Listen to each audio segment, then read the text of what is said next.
Uganda. Ugandan scholars warn of a second mass deportation of Asians. 50 years after the Ugandan dictator Idi Amin expelled Asians from his country, two Ugandan academics are warning of a second expulsion. While speaking at a public lecture organized by the Refugee Law Project at Makerere University, Professors Sylvia, Tamale, and Samwiri Lwanga-Lunyiigo observed eerie similarities between Amin's administration and that of the current benevolent dictator's President Yoweri Museveni. According to The Observer, during her lecture, Law Professor Emeritus of Makerere University, Sylvia Tamale, noted that the Museveni administration has been inviting Asians to Uganda through, quote, massive government subsidies, such as free land and tax holidays, among others, while the locals have been left out, unquote. Tamale went on to describe the current Asian relationship vis-à-vis the native population as exploitative, much like during the time of Amin. Similarly, history professor Emeritus Lwanga-Lunyiigo said that Asians, quote, come with nothing but are instead given a lot of the country's resources, unquote. According to The Observer, Lwanga-Lunyiigo described the current Asian relationship vis-à-vis the native population as like that of the days of Amin, and that, quote, if Asians don't change course, he is convinced that what happened in 1972 is likely to reoccur, unquote.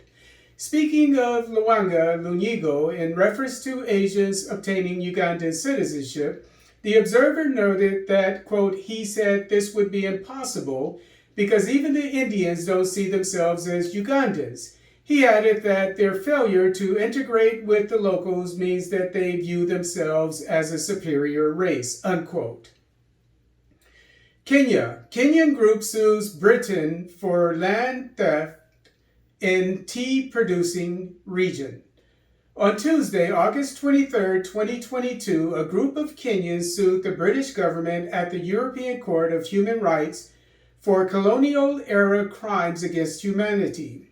Specifically, the group is calling for an investigation and redress for crimes committed in Kericho County, which has 18 tea processing factories and is one of the most lucrative tea-producing regions in the world.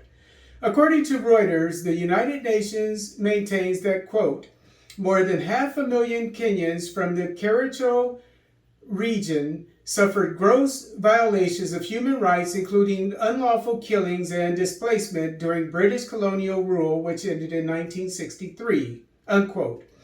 Today, some of the world's most profitable tea companies still possess immense expanses of land in Kericho County, including Unilever, Williamson Tea, Finlay's, and Lipton.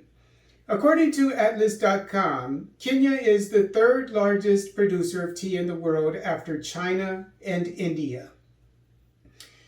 Ethiopia. Ethiopian Airlines earns $5 billion during the 2021-2022 fiscal year. State-owned Ethiopian Airlines made an impressive comeback during the 2021-2022 fiscal year after the height of the pandemic by earning $5 billion in profits. According to Ethiopian Monitor, after being forced to suspend 91 out of 110 passenger flights, the airline pivoted to cargo and charter flights. This tactic allowed Ethiopian Airlines to maintain all of its 13,000 regular employees without the assistance of a government bailout.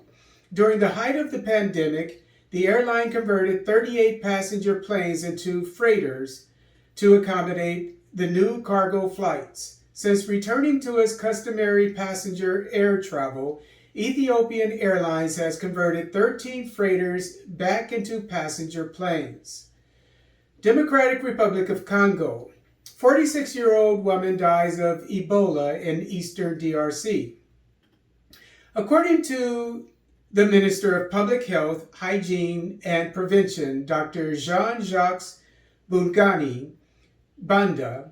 A new Ebola case has appeared in the city of Beni in North Kivu province in eastern DRC. According to CNN, a 46-year-old woman died of the disease on August 15, 2022, and a blood sample from her links the strain to the outbreak in 2018 to 2020 in North Kivu and Ituri provinces. Contact tracing revealed that the patient came into contact with at least 131 people before taking ill. According to CNN, 200 vaccinations have been sent to the area to launch a vaccination campaign.